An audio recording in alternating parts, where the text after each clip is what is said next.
நாள் இரவு நபி இப்ராஹிம் உன்னத கனவு கண்டார்கள். அருமை மகனார் இஸ்மாயிலை அறுத்து பலியிட உணர்ந்தார்கள்.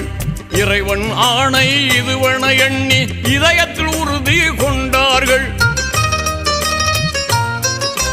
அபிமான மகனை அல்லாவுக்காக அர்ப்பணம் செய்ய முனைந்தார்கள். இறைவன் ஆணைய இதயத்தில் ஏற்று இனிதாய் மகனை பலியிட துணிந்த ஹஜ்ஜு பெருநாள் அதுவே தியாக திருநாள்.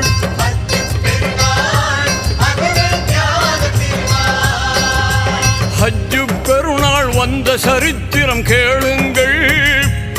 அங்கு இப்ராஹிம் நபி செய்த தியாகத்தை தெரிந்து கொள்ளு.